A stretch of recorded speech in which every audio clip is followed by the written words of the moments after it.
మొన్న ఒక ఆయన ఫోన్ చేసిండ్రనమాట. పెద్ద ఆఫీసర్‌గా రిటైర్ అయ్యిండ్రనమాట. ఆయనంట బాధగా ఫోన్ చేసిండ్రు. అంటే వేరే పనిగా ఫోన్ చేసి మాటలు ఈ మాట చెప్పిండనమాట. "అన్న ఎళ్ళానన్న ఆఫీస్‌కి. నన్ను చూసి దడుచుకునేటోళ్ళు, నేనంటే అంత రెస్పెక్ట్ ఇచ్చేటోళ్ళు. రిటైర్ అయినంక ఫస్ట్ టైమ్ ఎళ్తే ఎవ్వరు పట్టించుకుంటలేరన్న నన్ను" అన్నాడు. అదేదో ఒక వింతలాగా. నేనన్నా ఇది కామనే ఇది. ఎక్కడైనా అంతే. అది మాడిపోయిన బల్బు రిటైర్ అయిన తర్వాత గదే రెస్పెక్ట్ ఎందుకొస్తది? చపరాసి గూడా మనకి రెస్పెక్ట్ ఇయ్యరక్కడ. అంతే ఇగ. దాన్ని వింతగా చెప్తున్నావేంది బోయ్ కొత్తగా అమాయకంగా అని చెప్పిన. అప్పుడు ఆయనకు ఓ మాట చెప్పిన వాట్సాప్‌లో చదివిందే.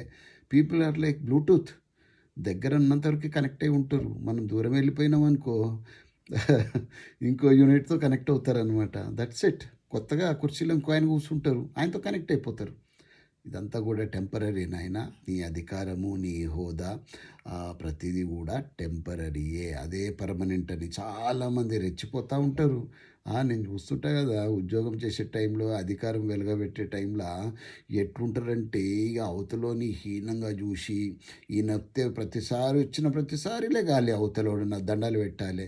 ప్రతిసారి కూడా ఇది కొంతమంది ఇట్లుంటారు. నాయనా మీరందరూ గుర్తుపెట్టుకోండి. అంతా కూడా టెంపరరీ, తాత్కాలికము. దయచేసి ఇజ్జత్ పొడగొట్టుకోకండి. నిజమైన ఇజ్జత్ ఏం తెలుసా అండి? మీరు రిటైర్ తర్వాత కూడా పని మీద ఆఫీస్‌కెళ్తే అందరూ అదే గౌరవం ఎప్పుడైతే ఇస్తారో, అదే మర్యాద ఎప్పుడైతే ఇస్తారో, మిమ్మల్ని కూర్చోబెట్టి చాయ్ తాగిపిస్తారో, అదండి.